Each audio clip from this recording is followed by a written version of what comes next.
like idiots.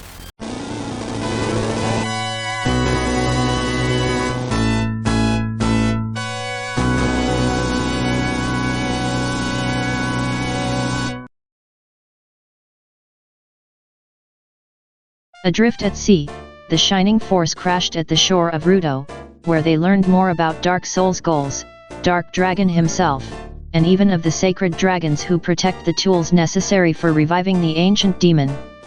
Knowing they must acquire the manual before Runefaust, Max's forces headed to Dragonia, where they met the last of the dragons, and finally engaged Kain in a climactic duel of justice and revenge. With Kain defeated, the Shining Force now seeks to secure the manual before Darksol can get his claws on it. The adventure continues.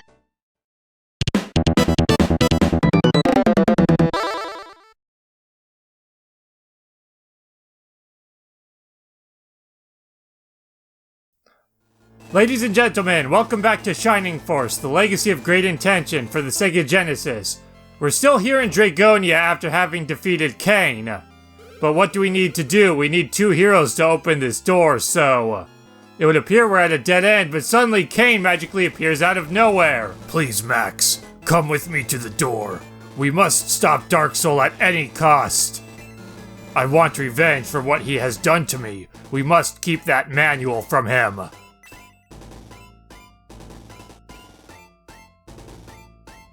Hello, door. 2 heroes. I have waited long for such as you. So apparently Kain's a hero! Not a bad guy. It was just an evil mask Darksol put on his face to control him. Ah, Kain. Feeling more like yourself now, are you? This is the end, Darksol. Max, get out now. You'll only be destroyed if you stay. I can't let Max go. Now that I have what I wanted, I have no further need for him. For you see, dear friends, I have both the key and the manual. Dark Dragon will soon be free again. Go, Max. Run! I'll deal with Darksol. I feel like both of those voices are too similar. So Darksol and Kain fight, and now the manual is gone. And we discover from that Darksol has basically been leading us along this entire time. And I find that interesting because a lot of times in RPGs it seems kind of forced that they don't let you fight stronger adversaries until later on. But in this case it actually makes sense, such as Darksol calling Kain back from Alterone. That was probably to keep Kain from killing Max, because he needed Max to eventually open that door, so any moments of incompetence where it seemed like Darksol could have easily killed us but actively didn't, turns out was all part of Darksol's master plan to basically nurture Max into becoming one of the heroes to open the door, and he probably planned on Kain being the other one, which is why Kain was likely ordered to finally fight Max at Dragonia. So this entire game where we thought we've been making progress and having some sort of advantage over Runefaust, in reality we've just been following a script that Darksol had written out for us this entire time. I checked the old records and read something interesting. Do you want to hear it? Yes. Listen, the manual of the seal holds the key to awakening Dark Dragon. He must never awaken. The sacred dragon must keep the manual from evil hands. Also, there's something here about a sword called the Chaos Breaker. It says that when the sword is used at the westernmost point of the land, the castle of the ancients will rise from the depths of the sea. Whatever all that means. Did you get the manual? This may be the only moment in the entire Shining Force series where you're supposed to say no. Darksol has it? Oh my, this is bad, very bad. He can use it to awaken Dark Dragon. And? I have no idea what to do. Thank you for that. So, we're kind of screwed at the moment because Darksol has everything he needs to awaken Dark Dragon and basically destroy the world. Do I have to? Okay, I couldn't remember if I had to talk to Karen as well after that. So let's go talk to Karen for progress. Hello. I think you should go to Prompt first. It's south of here. But be careful, there are lots of monsters out there. That's kind of what we were trying to do from the start, is get to prompt, although now that Darksol has the key, I'm not exactly sure what we hope to gain from going to Metapha.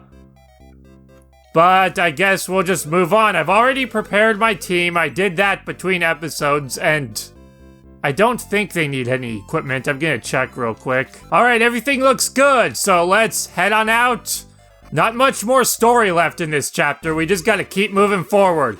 Well, Max, we met once There. Well, Max, we meet once more, for the last time, I fear, as you will die here. My minions shall take care of you, but if they fail, I await you in Demon Castle. Demon Castle being to the south, this gray skull-looking mountain, which wasn't there before. So here we go, another battle. Like before, it's outside, so I've brought characters who are a bit more efficient at moving in rough terrain, as opposed to the previous battle. That's probably gonna be the main theme as far as my team layouts go. Basically, teams that can move outside and teams that can't. That's kind of the most important thing, I feel like, and Max is confused, aka blinded. So as I've said once, maybe twice before, that's definitely going to be the big deciding factor in regards to my teams, is just who can move in rough terrain and who can't, and planning accordingly based on the battlefield. Although there will be some exceptions, such as using flying units during interior battles where there's lots of stuff in the way, but we'll cross that bridge when we come to it. Ammon has a bit of a stronger sword than the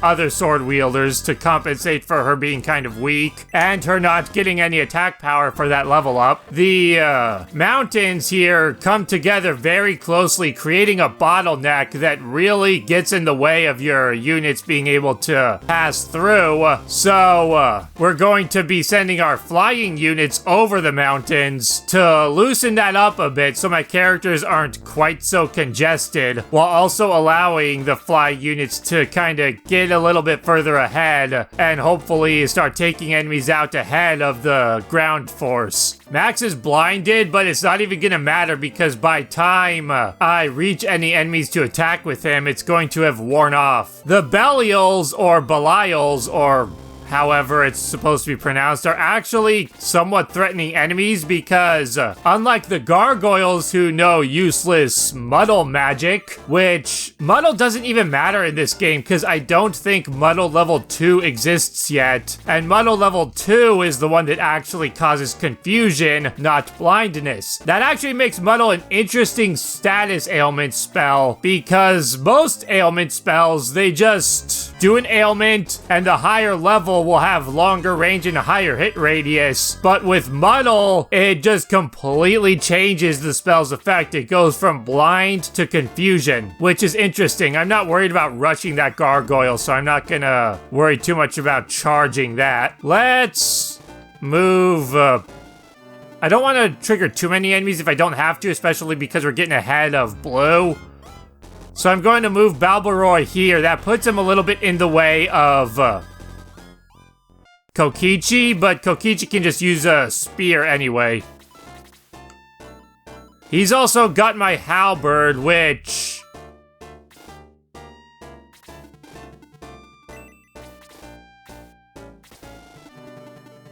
I'm actually gonna go ahead and use because blue can't catch up yet, and this will take this guy out before he has a chance to blast me with the same magic because the Belials know bolt level 1, which is a lot more dangerous than muddle, obviously. Unless it were muddle level 2, that spell in the second game is obnoxious, especially because it can hit so many characters. So having to deal with that, suddenly your character's getting confused and nonsense resulting from it. And by nonsense, I literally mean nonsense, because they won't just attack your allies or attack themselves. They'll do crazy, nonsensical, weird things, like try to cast spells they don't know. Or in one instance, I saw a character whip out a Game Gear and start playing Shining Force for it. Talk about promotion. Having the confuse ailment in your game advertise another game in the series by having a character start playing it. I'm indifferent about that double attack. It really wasn't necessary. Somebody else could have got that kill, and we could have got a wider experience spread from it. But whatever. Would have been better though if it were somebody who didn't need the experience, who needed the experience a little bit more. Luke is kind of set at this point. He's one of my highest level characters. I would like to get Blue caught up because these guys are just gonna keep getting further and further ahead. I'm going to. How hard will that guy hit if he does a basic attack? Harder than I would like. He could kill Balbaroy with a basic attack. Oh, this is obnoxious. Because I'd like Blue to get up closer to help out. Especially because he's only level 1. But it's just not happening because I can't risk letting these guys whack me. The damage I'll take will be too severe if that happens. Let's get Xylo in there, though, to start attacking this guy.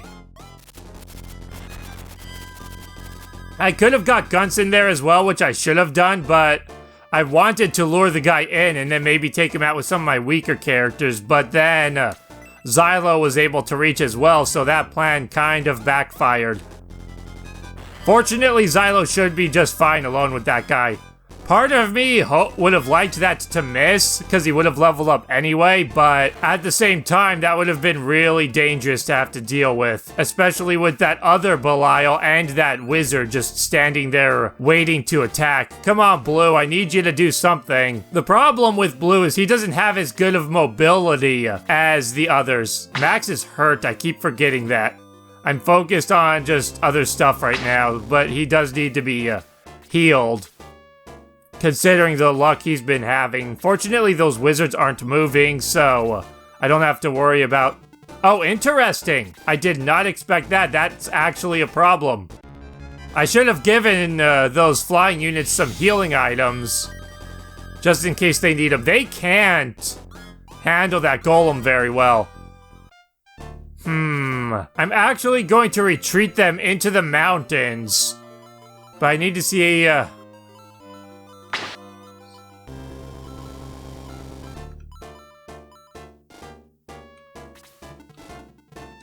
But I need to... So that... I'm gonna try and lure the Belial into the mountains to get the golem out of that little situation there. So my flying units aren't totally overwhelmed.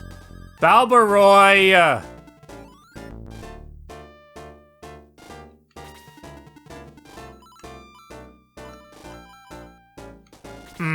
I don't want that archer attacking him. You know what? After the Belial moves, if he moves like I hope he will, then it shouldn't be too much of a problem. So let's just try to...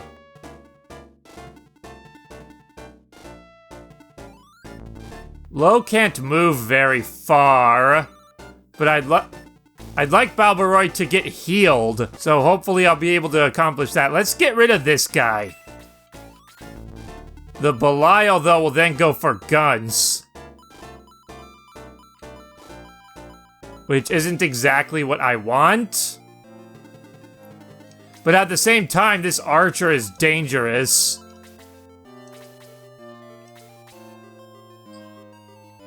Let's do it. Let's just see how things go. Kerpow! Perfect hit, so long as that guy doesn't then get to kill somebody. Diane's a bit too far away. She'll probably want to go for the gargoyle instead if she can reach him. Alright, that played out really well. Now I kind of wish, though, that I had moved Balbaroy within range of Lo to not have to use, or perhaps have to use heal level 2, but we'll just have to see. This should be out of range of Bolt. So while we're doing this, let's take a look at another one of the stories I have written down. This one will be a bit more peculiar because we're going into the realm of LARPing today. As I brought up, I believe in my Pokemon Sword and Shield video, my friends and I used to do LARPing style stuff back when we were younger. We didn't have character sheets or elaborate stats or anything that deep. It was just, we would just go out, come up with ideas for characters. One of us would be the DM, and then we would just play out a scenario. We rarely finished the scenarios. Usually we would just go out there, start a scene, and then when the day was done, we would go inside, meet up the next day, or whenever we could hang out again. Next time we hung out, we would usually just start fresh, come up with a new idea, and go from there. That said, at one point, I came up with a LARPing idea that actually did involve stats, and it was inspired by Shining Force. It was a Shining Force scenario where I came up with a vague idea for a story, and I had sheets to write down the party member stats. I was playing this with my brother, and how we would do it is we would go out in the front yard, in the driveway, or in the yard, or whatever, and we would play out these battles while following a story. He was the hero, I was the DM, and the enemies, and basically how this played out was, he would have his stats, I would have mine. We would be able to look back and forth between them whenever we would write down how many hit points each character had, how many magic points as things played out. And we would use markers like sticks or action figures or whatever we had available to keep track of where the characters were, and we had to kind of estimate spaces as far as mobility, like how far characters could go and stuff. That was kind of a guessing game. We just had to wing it with that, take general ideas based on steps, how far characters could move and stuff like that. It was interesting. We started off with a rather generic team, and we didn't get very far into it, though. I think we made it to maybe the second town, but other than that, it just didn't really go anywhere significant. It was just an idea I had, and we did it one day and just got however far we got in that one time playing it. And like most of our LARPing style stuff that we did back then, I don't think we ever revisited it after the fact. On that note, though, I'm reminded of a similar thing my brother and I did where we actually did get far, but that one was based on Final Fantasy. Again, I was the DM, he was the heroes, and boy was that something. We were going along this adventure to get the crystals. It was a real generic story for Final Fantasy, but we had some interesting characters for his party. There was the staples like a knight, a wizard, stuff like that, but one character I remember specifically was kind of inspired by the Onion Man in Breath of Fire 3. Where he was this real tiny, real feeble and weak guy, but when he would attack, he would just buff up, get super large, super strong, and be able to just clobber people. I don't remember much that I could really get into with that, though. It was weird because it was like a live action thing that we were doing it inside, first of all, inside the house, rather than outside, and it was also turn-based, like a standard Final Fantasy game. We called it Final Fantasy Crystal Quest, and the idea was just heroes going on a quest to get the crystals. That's all there really was to it. It was a lot of fun, though. A lot of stuff happened. We made a lot of progress, and that was something I actually would have liked to finish, but it never happened. I just remember us playing it all day this one time, from morning until our parents got home, just using the living room and playing out this game. And here's this idiot casting heal level 4 to restore 7 hit points, which half of a heal level 1 could have recovered. Here's this friggin' bottleneck. Most obnoxious part about this battle, and that alone makes this one of the more annoying fights in the game. Just that stupid little thing you have to squeeze your way through just to make some progress. And typically when I'm doing this battle, it really results in some characters being left behind, especially my mages. My wizards never really get to do much of anything in this fight because characters like Guns and Xylo will squeeze through this real quickly, and then everybody else will just be playing catch-up the entire fight and not manage to do so.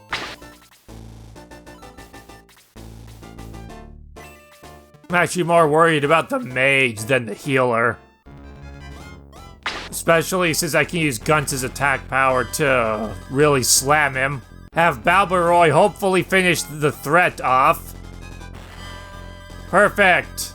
Now I need to focus on the healer because that guy will make the golem even more difficult to kill than it already will be at these levels. Although that's a good start. Squeezing everybody through, including the healers. It's kind of annoying that they're stuck up there, but this isn't a particularly difficult battle, especially once you get rid of the Belials. Those are the main threat here because unless you have flying units like I do, they can outmaneuver you very easily and just lay waste to you with their powerful magic. And it can be difficult to get the jump on them because odds are they're going to be moving faster than you. Gotta fix that ring now once we're done here. One thing I meant to bring up in case anybody was wondering, because in a situation like this, if this were any other Shining Force game and I were in this exact same situation, although I wouldn't be because the later ones are not nearly as cumbersome with the outside battlefields, it seems like it would be a good idea to just keep healing to gain the experience points since they're inactive anyway. If this were a later Shining Force game and I was in this exact same situation, I would be doing that because it's not likely that the healers are going to be catching up and doing a whole lot with their magic points anyway during this fight, so I might as well be healing and leveling them up. However, in this game, you don't gain experience points when you heal unless hit points were actually restored with the spell. So you can't abuse the system like that, as opposed to later Shining Force games where if you cast a healing spell on a character who isn't missing anything, you'll still get a set 10 experience points. Balbaroy just got the power boost, so let's have him go after the golem instead. Use that strength to my advantage while I have it. And get a level up in the process. Yeah, this is just a really weird and uninteresting battle. Can Blue reach that guy? Yes. And he needs it more than Ammon, so I actually would like to try to feed that healer to Blue, so I think I'm going to do that. Just let Blue take care of it, because he's only level 1, and even when I'm using him normally, I have a hard time keeping him up to speed because I don't want to excessively level, so I usually just get him to level 1 and then stop there. And even when playing the game normally, that usually results in him falling behind throughout the game and not being particularly useful, at least as a fighter. He's still useful as a tank though, because he gets really high hit points and really good defense very quickly. So even when not properly leveled, he can still survive pretty well and take hits when necessary, but I just usually wind up having him rather underpowered when it comes to offense, which is also why he's usually the one carrying my power ring around. So I'm just gonna try to give this priest to him, get him some easy experience points while he can get them. Unless that keeps happening. And in the meantime, I can get the stragglers caught up a bit. So there's that advantage to this as well. That sucked. You know, Blue, I was just talking about how good of a tank you are, and then you let that happen. You're making me look like even more of a fool than this run has normally been doing. Let's actually get him safely in the mountains until I can get him healed. Maybe Lo's gonna need to get in there with a quick spell to help him out. You know, for a healer versus a dragon, that was a ridiculously hard hit. So much for dragons being apex predators if they're gonna get clobbered like that by a healer. You're doing your race proud, Blue. He's after other people. Bring him around. Oh, for crying out loud, the priest is outside Blue's range now. So I'm gonna hold off on casting Quick right yet, while I herd this wizard guy towards my dragon.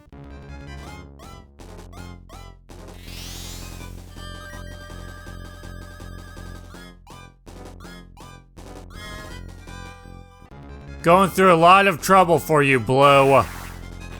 Better pay off. Interesting.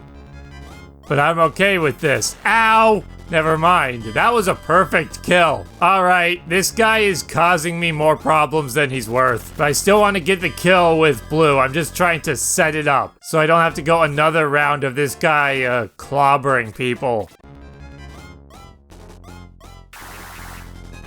There we go.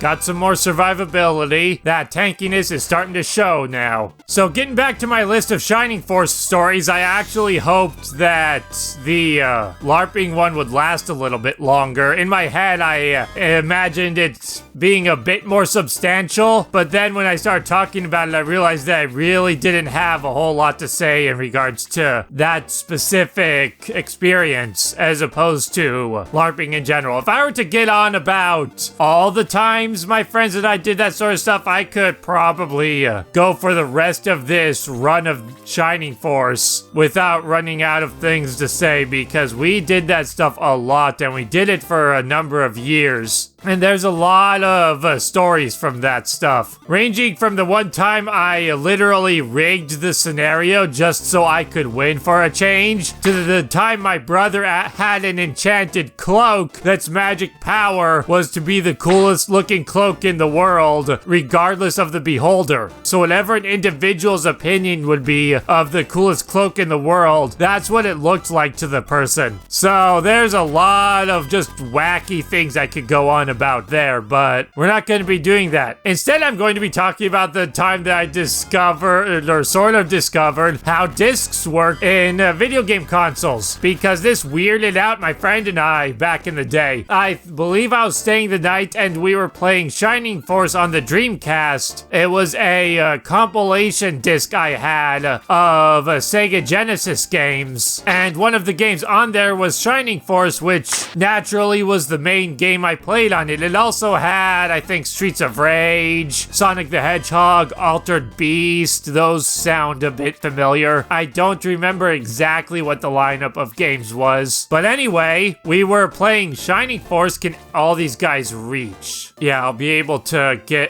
gang up on this guy with everybody. So we were playing Shining Force, and it was during the second chapter. I believe we were at the battle with the zombies in the desert. Well, after that double attack, I may not even have to worry about getting everybody there. So we were at that battle. I'm pretty sure it was that battle anyway. And his dog comes in and just runs right between us and the console, hits the cable, the controller cable, and knocks the Dreamcast onto the floor. And so we pick it up. The game's still running, so we think nothing of it. And so we just keep playing the game like nothing ever happened, aside from him taking a moment to scold the dog for just blowing through the room and doing that, but whatever. Nothing was damaged, no harm done, so ultimately it wasn't a problem. However, one thing that stood out about that was when we were done playing that game and it was being put away, maybe to play another game, or maybe I was packing up to go home, I don't remember exactly, but we open up the Dreamcast and the game is no longer on the spindle. It was dislodged and kind of sitting on that at a slant, so there's no way it could have been spinning or being read or functioning in any way. Nowadays, I understand that it would have just read the game from the disc and it wouldn't need to continue reading the game. The entire ROM for Shining Force was probably preloaded into the console to run until you shut it off or wanted to switch games or whatever. But we didn't get that at the time because we were still young, so we just saw that and we're just like, how is this still running? Because we went, I think, for quite a while still playing the game and it just kept running uninterrupted, despite the fact that the system was no longer being able to read from the disc. And that just blew our minds at that time, because we just did not get it. It's taking so many characters to take out one golem, and that's why the healer was definitely a priority over him when we were up above. So yeah, there's just another of the... Really? This guy's getting another turn before Gong?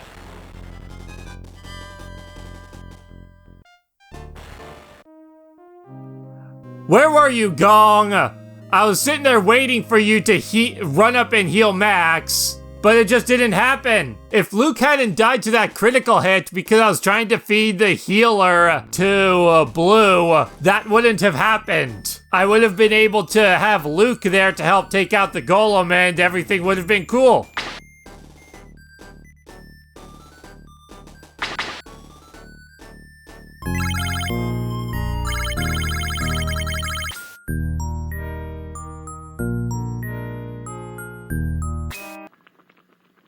Just you wait. I'm making the greatest dragon cuisine ever. If it's healing and fighting you need, I'm your man. Evidently not. Because you just let Max die while you were just twiddling your thumbs. Try your best. Evidently your best needs to be better than that. Well, after that nonsense, there's not really much else to show in this battle, so we're just gonna skip ahead. I'm gonna get through this fight real quick. We're just gonna fast forward through this fight, because we still have another battle to do, and so you don't really need to see this. You already saw the whole fight pretty much already, so let's just get through it. If anything significant happens, such as level ups, or people dying, or anything like that, I'll go ahead and show it, but otherwise, I'll see you in the next fight. These game overs would be made less frustrating if not for the fact that it's kind of interfering with my levels, because I would like my levels to be more based on how I'm swapping my characters around, rather than losing a whole bunch. But instead what we're getting is undesired grinding, because I keep losing, making the swapping kind of inconsequential.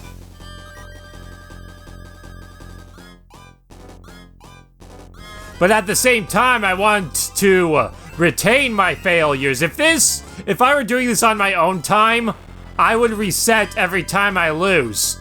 And then just try again that way so I don't lose the money.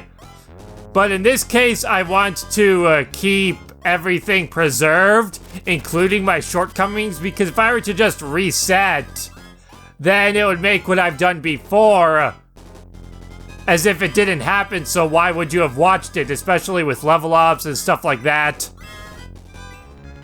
And, I don't want that, especially because that would also mean I would have to repeat any stuff I talked about between episodes, or during the previous fight, and I don't want to have to be repeating myself like that just because I decided to reset after a failure. So that's why I want to preserve my failures as opposed to just resetting and trying again, because I don't want to have to be repeating myself like that with the commentary.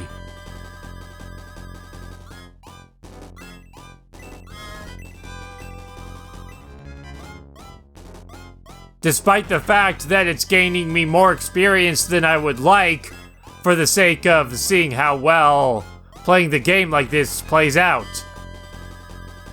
Although, I guess some of my failures are the result of that. But what are you gonna do? It is what it is. See you at the next boss. I didn't need to say that, and I'm probably not going to include it.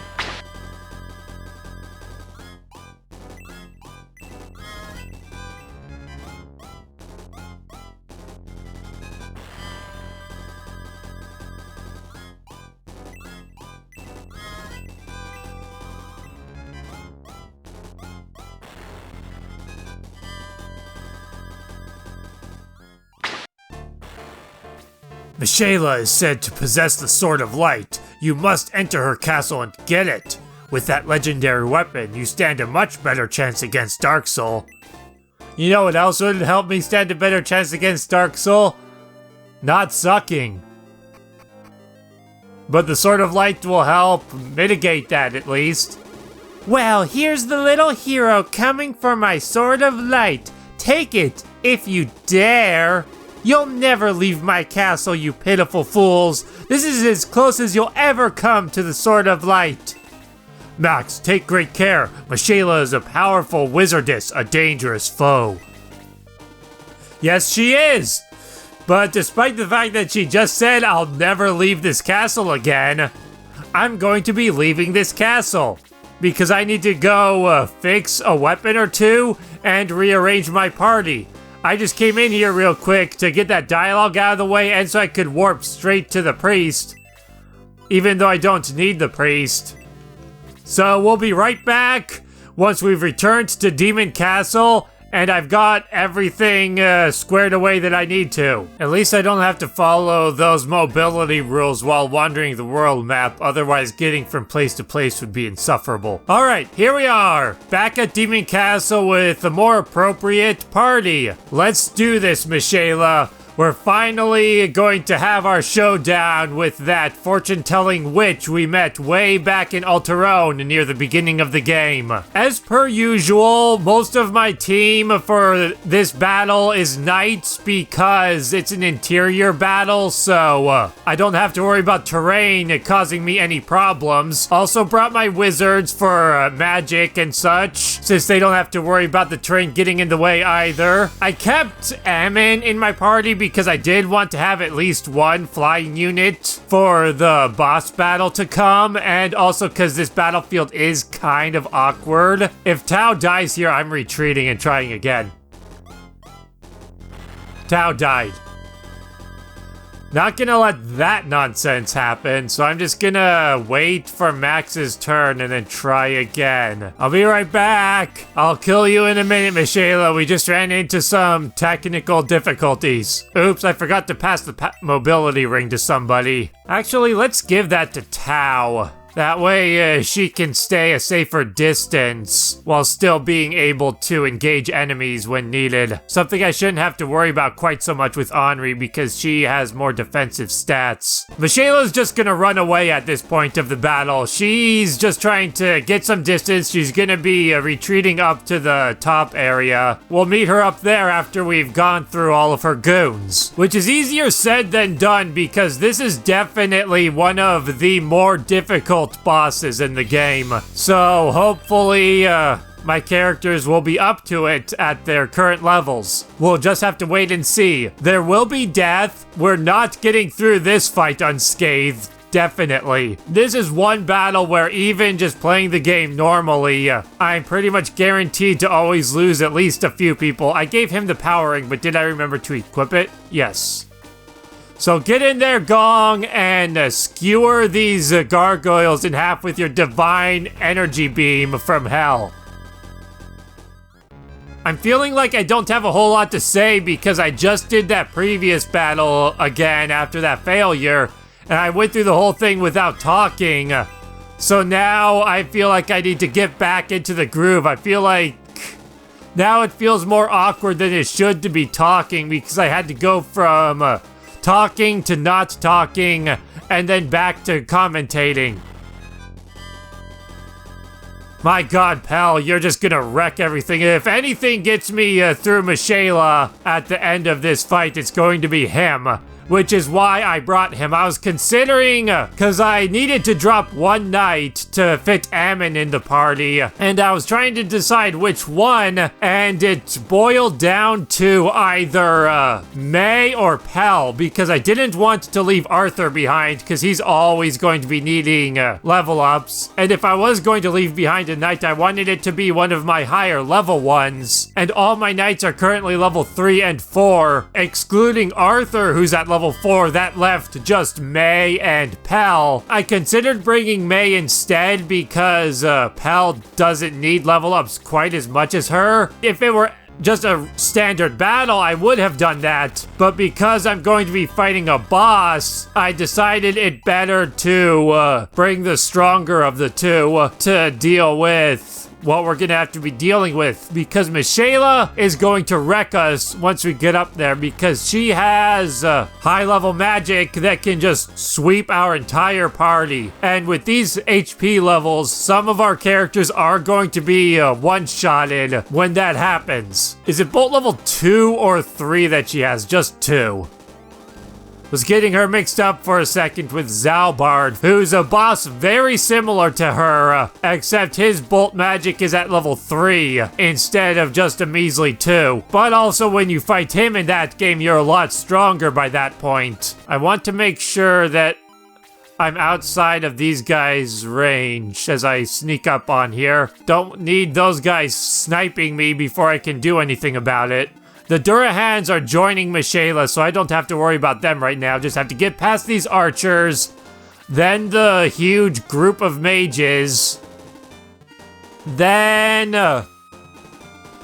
just have a few Belials to get through, or a couple, while we make our way up. We also have a few treasure chests to grab, which usually I have my flying units just go ahead and do that while I'm going through here, but this time I think I'm just gonna do the battle real quick, then I'll concern myself with the chests. Especially because while normally I typically have 2 flying units, in this case I only have 1, so that changes things up a bit. Can Ken take hits from these guys very well? Defense only 9, probably not. Attack power 40. He would take about 31 damage from that. He would die. Vankar, on the other hand, is much more well prepared for that, so let's see if maybe he can lure them out a little bit. Same with Ernest. Ernest's defenses are also better, so I'd like to see if I can lure these guys out with slightly tankier characters. Hopefully not lose anybody, especially because Ernest just got a solid level up that will help against Mishaela when we need to fight her. Fortunately, they're not going after Gong. I'm thankful for that, unless Pell dies. Then I'm not thankful for that. And how ironic would it have been that I specifically brought Pell instead of May to this fight for the sake of having his power in dealing with Mishaela, only to then have him get killed before I have the opportunity to even use him against her. Good shot, Lyle. I almost said Lowell or Luke.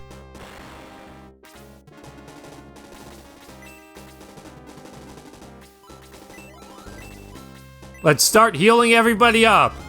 Part of me wanted to attack to get rid of these archers first, but I have plenty of characters who can do that already. Hence why the whole fighter-healer hybrid idea just goes to waste. Because I'm just going to be busy healing with the healers instead of fighting. I have plenty of other characters to do the fighting for them, so I don't need my healers to also be fighting. Can't go on that spot, because it's a ceiling, so not even full-on flying characters can bypass that.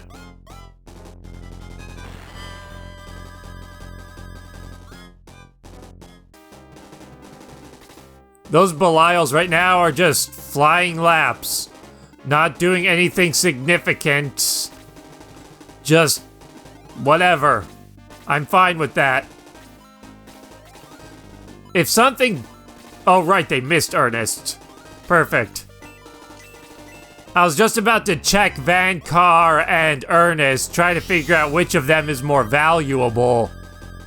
So if the archer did get another turn, I could make sure to heal the one that would be most important to keep around.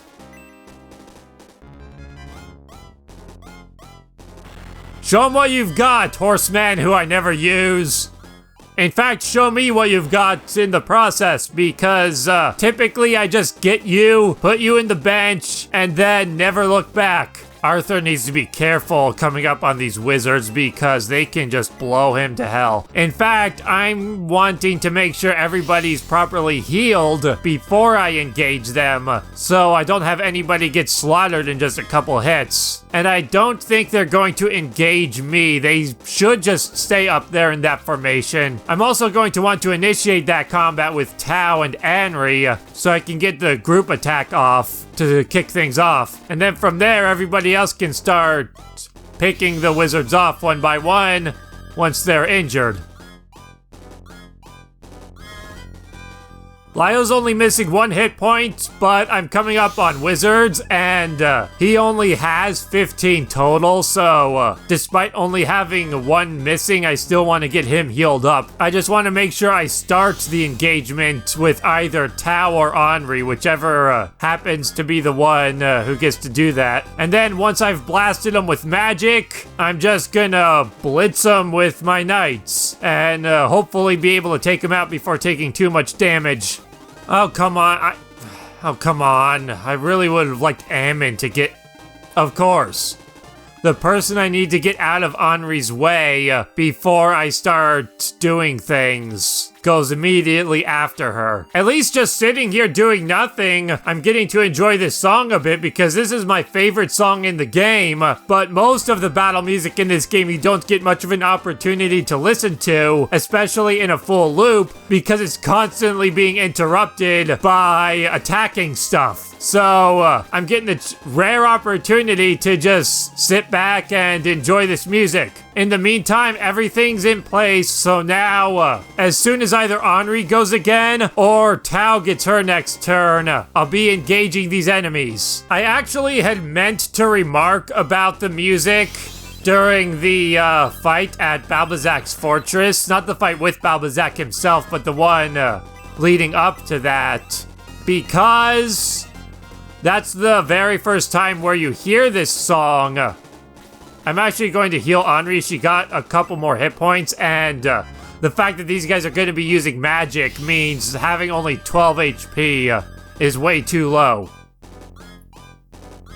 They could one-shot her with a critical hit, having HP like that. I'm hoping Ammon doesn't die here, because I'm going to be really wanting to have her for the boss. That level up isn't going to help with the boss, but whatever. So yeah, I meant to remark about the music during that fight, but it slipped my mind. There was other stuff I was talking about, a bunch of stuff was going on during that fight, so it just wound up not happening.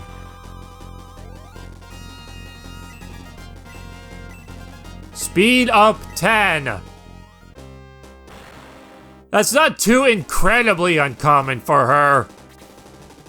Cause, as I've said before, speed is her strongest stat. I want to definitely get rid of these mages before I concern myself with the healer.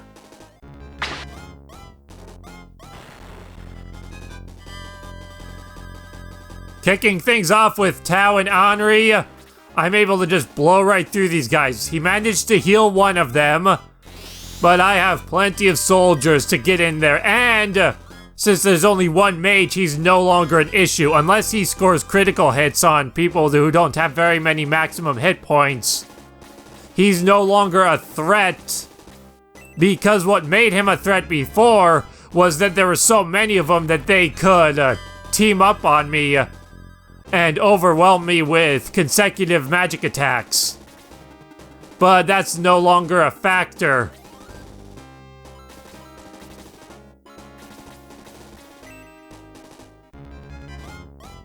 I'm going after the healer first because that way characters who may not be able to reach the healer but can reach the wizard, such as Arthur.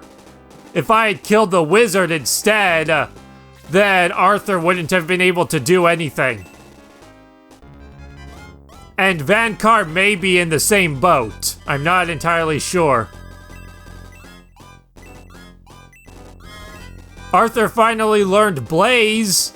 Blaze level 1 over halfway through the game, We're nearing the end of this thing, and he just learned the spell that Tao started with in the very first battle. But now he has magic, which is better than no magic. It'll come in handy, particularly against flying enemies that I might otherwise miss. Now he can get a guaranteed 6 or 7 damage off of them, or if enemies just have too high of defense for him to damage, such as a golem or some other super durable enemy, since those will start to become more of a thing as we progress, he'll be able to damage those as well, perhaps even more so than some of his peers, depending on just how high of defense we're talking about. Here comes the first Belial, fortunately baited in without being able to attack anybody.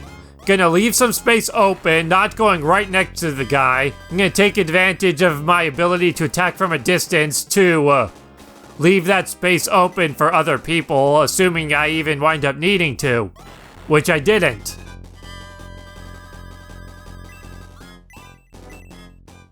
This isn't a very eventful battle. It's pretty simple and straightforward aside from the boss, so we're just moseying along, getting through this thing nice and easy. The Dura hands are annoying though. I wish I didn't have to deal with them at the same time as Mishaela. I don't remember if I can trigger them to come to me or not. I'm pretty sure I can. I'm pretty sure I can take care of them before having to take care of Mishaela.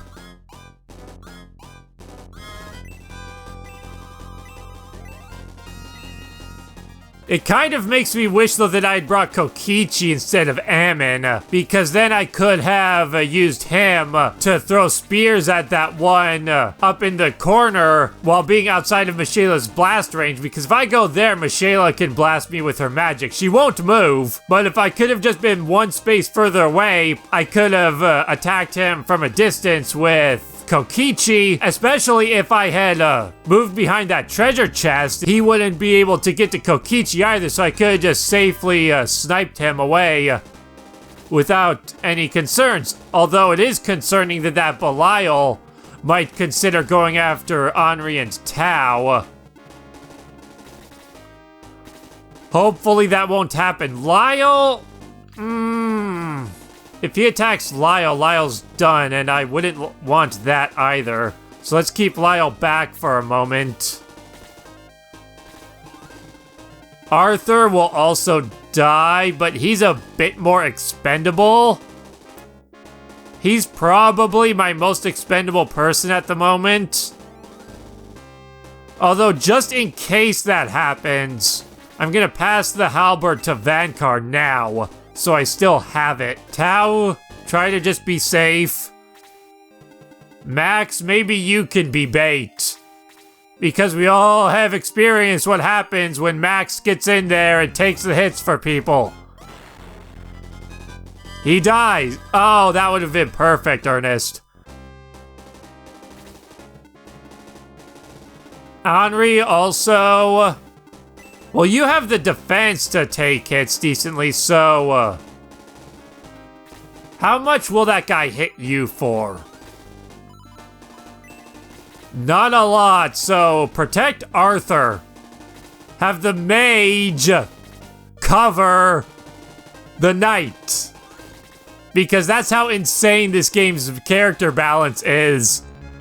That my magic user has more defenses and survivability than my knight.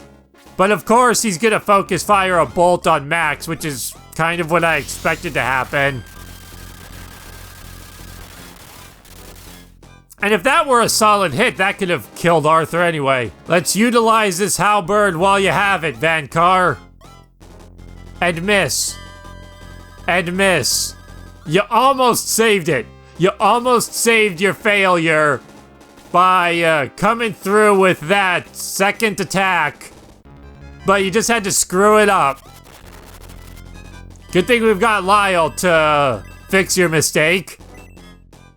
Let's get some backup over here to try and get this one out of the way before it becomes a problem.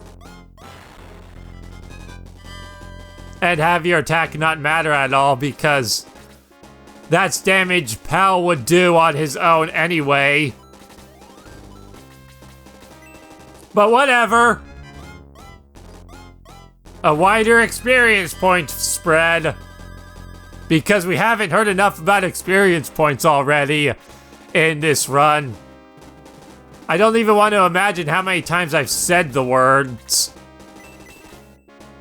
Here's a case where Blaze is useful because this way I don't have to worry about missing. And that's just a fun little edge Arthur has over the other knights, is his ability to do that. Take no chances, heal max. Even if he's just missing 1 hit point, we have to heal him or he will die. This is what we have learned.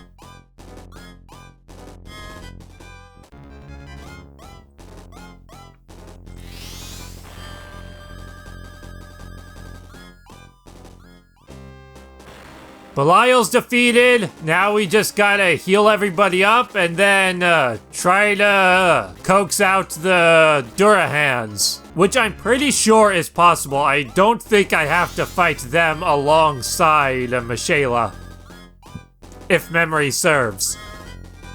And then, just like Cain, it's just gonna come down to me hoping that I have the firepower at these levels to take the boss down before she takes me down. And this one's gonna be a lot more problematic because she uses magic that can blast my entire party at once. I forgot these Durahans have stronger weapons and equipment than the previous ones did. So, they're actually upgraded. Their base stats aren't any better, but they were given a broadsword and a protect ring in place of just having the Doom Blade from before. Who's my tankiest guy? Of course, it's Pell. It would have maybe been May if I brought her, but okay, Pal. I need you to do this and not die in the process. I need to see if I can get those Durahans down here. I don't remember if I can lure them. I'm gonna try to find out real quick. Alright, doesn't look like they're gonna come to me. So what I need to do is... Will my knights even be able to hurt them? With their buffed up defense? Not very well. But I have the halberd.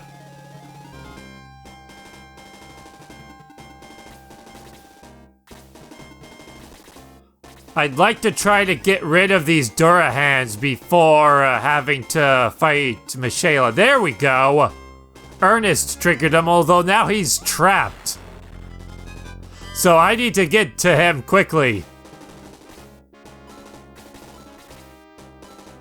That won't do anything. This is a problem. Okay, pal. Be the best. Do what you do and just kill stuff. That wasn't a good kill stuff, but Gong needs to get out of the way for Lyle. Ernest is in trouble. Ernest is gonna die. He can't run anywhere. What I need to do is for have it to be Tao's turn. And then kill.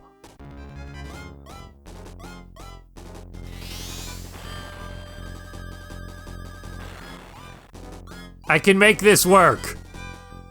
I just need Ken to move. A turn. Oh wait, no. Lo doesn't even have it. Shoot, Lo doesn't even have enough magic points to cast heal level 3. Because I could have reached Ernest with that. Ernest is gonna run away. He doesn't have any healing items, does he? No. Search that chest. A black ring. That doesn't help. That won't keep you alive. Gong, move. Oh, if I had freeze level 3, that would be perfect, but she doesn't know that yet. Because once freeze and bolt both hit level 3, they get longer range. Is she strong enough? 33. 32. No, in fact, I don't even think Lyle's strong enough to save the day anyway. Ammon. Steal this. Oh, shoot. Dang it, now I have to go get all the chests. I stole that out of desperation to try and pull this off. And then I just remembered, now that I grabbed that, I have to grab all the other chests before I win this fight. Which I wasn't going to do during the fight. Otherwise, I won't get the chance because once you grab the Sword of Light, the battle ends. And that's why I always used to do it like this, because as a kid, I would always forget for some reason which chest had the Sword of Light. So I would always make sure to grab all the chests during the battle so I wouldn't accidentally miss anything. As a result of, as a result of getting the Sword of Light sooner than I would have liked. I know that was a stupid thing for me to do, getting him in there like that. But, you know what? Oh, oh boy, Tao's out of magic points. That's not good. She's only gonna have one blaze cast for fighting the boss. Oh boy, I didn't think of that. But she did what I needed her to. She saved the day. Ernest, get down here, get healed. So we're gonna take a quick recess, I guess, while we heal everybody up and get ready for this fight. Gonna grab all the chests. I wanted to just be like, whatever, I'll do that later once I've finished the battle. But now I have to do it now. She can't use it. Okay. So now I have to do it now. Otherwise I'll miss them because I grabbed the Sword of Light. Out of crazy desperation. So I'll be right back once I've gotten everything. Pel's gonna have to be my champion during this. I really need him to Pel it up and kick Mishaela's ass. As I said before, I also usually am using 2 flying units, so navigating this stage is a bit less obnoxious than it is right now under normal circumstances. Give the white ring to Max, exchange it for a shower cure. I believe healers can also equip the white ring, but I always give it to Max because it gives him a solid defense boost of 6, and he can also use it to cast Aura level 2 for group healing the party. He won't get experience points for casting Aura because he's not a healer himself, but it gives me another character who can cast healing magic, in case my healers are either defeated, running low on magic points, or just aren't immediately available. Power potion. I actually forgot about that power potion.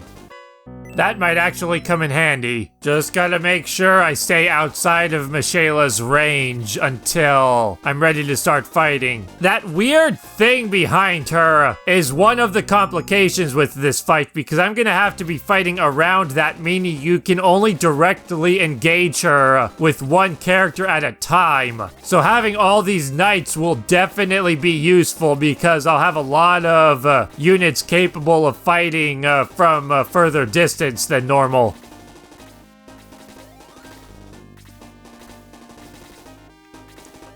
Because of that, I actually thought about bringing an extra archer as well, but decided against it ultimately because while that would give me another character who could attack her, they would probably die in one hit to her magic anyway, and wouldn't be able to hit very hard with the 1 or 2 attacks they would manage to pull off. Get Max the Sword of Light. Exchange it for his steel sword. Sure, he doesn't need that anymore. Bam! 49! I think that makes Max my strongest character now. But what's more important is that now he has infinite bolt level 2 casts, because the Sword of Light can be used as an item to cast bolt level 2, much like the heat axe and the halberd, except unlike those weapons, the Sword of Light can't be damaged, so Max now has infinite casts of a large AoE spell that does decent damage. And if my typical runs of this game are anything to go off of, that means it's very possible that we will never be seeing Max's normal attack again for the rest of the game. Because once I get that, I pretty much stop using his basic attack. Because while his basic attack will oftentimes do more damage because of the Sword of Light's sheer attack power, just the fact that it can hit multiple targets and keep Max safely away from danger with its attack range of 3, I just find myself always using that instead from here on out. We're almost ready to kick things off, but I need to make sure to kick things off right. She has 30 defense. I have a lot of characters who won't even be able to penetrate that. Giggity. Especially since a lot of them are going to be using spears.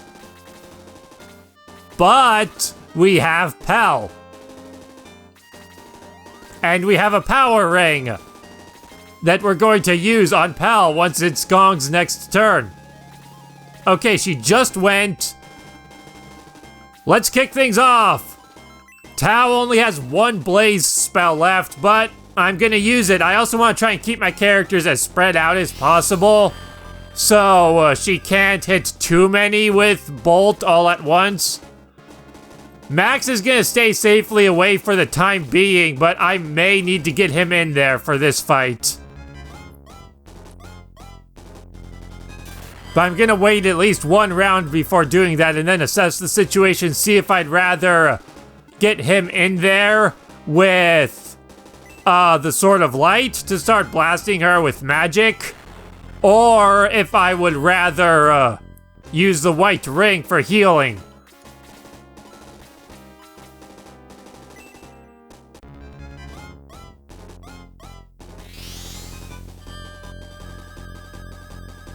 Alright, pal. You know what to do. Kill.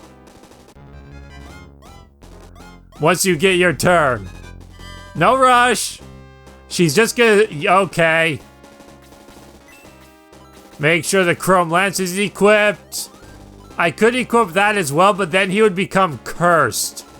And basically have like half his turns or whatever where he just do nothing. Okay, pal. Kill. That's not killing.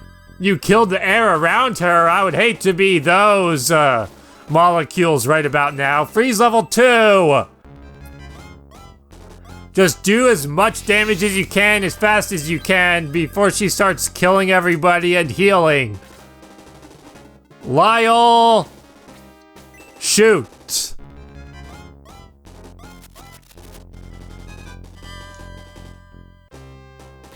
Vankar.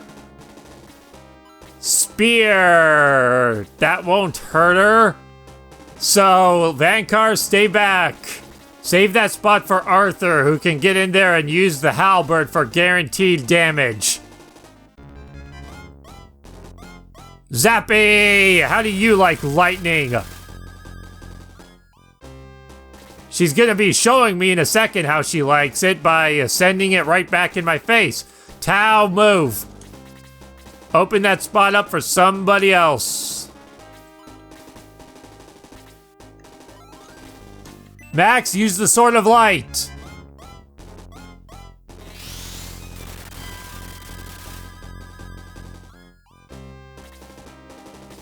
Of course that happens. Here comes the pain. 14. 14.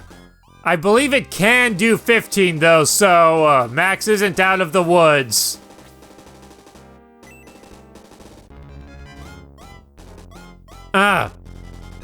Really gotta start hitting.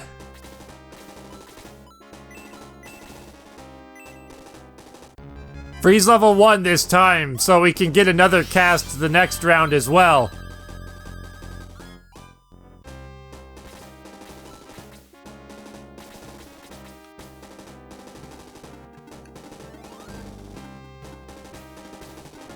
Gong! Use the power ring again, this time on Ernest.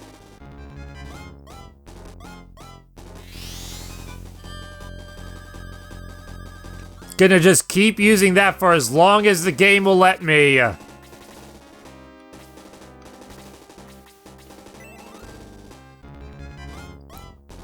Backstab! Evidently, Ammon's not a thief.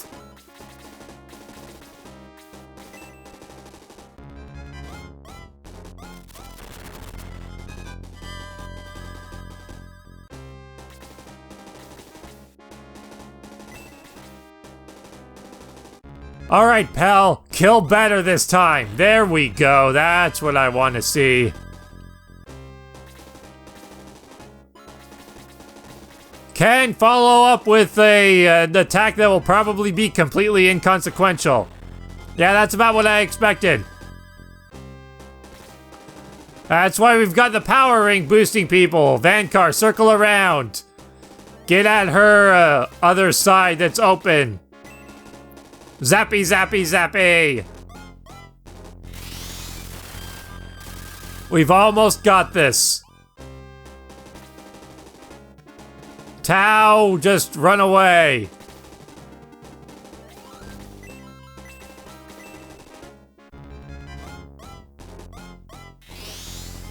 What do you think of us now, Mishaela? Bet you're wishing you had just killed us back on that boat instead of just sinking the boat and then walking away. Or maybe how about that time at the circus when you just left us to fight your marionette or whatever instead of just fighting us on your own? You really think we could have handled you back then? I don't think so. Judging from right now, I'm pretty sure you would have just obliterated all of us with a single spell. But instead you're like, my puppets will handle you. I have other stuff to do. This is much more important than me just killing you in 2 seconds. It's not like I could spare that time. No, I'm gonna just be blah blah blah. I'm just gonna be a bad guy who has to let you get stronger. How evil of me to not fight you when I can kill you, but instead fight you when you have the strength to resist. Because that's what makes a good villain. That level of incompetence that you can only find from bad guys.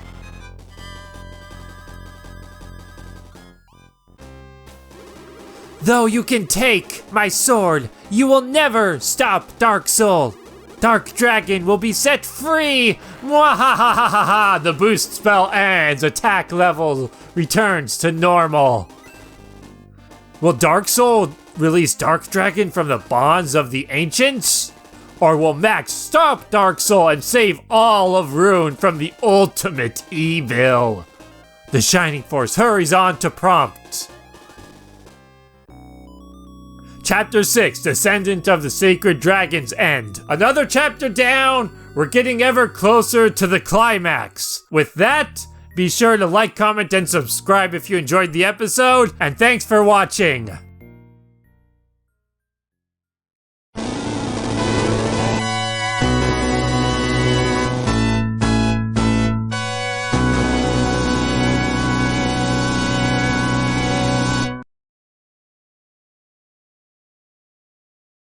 Chapter 7, The Lost Civilization. My microphone that I was using before basically started having technical issues. Don't ask me anything. Internet, entertainment, and speaking of fatties, it technically wouldn't be cannibalism yet. Hello, I'm here to disturb you. Cluck, cluck. I'm well aware of that by this point. Guarded by lots of new and old enemies. Forever. Including robots. Prioritizing Domingo, so Domingo just gets zapped.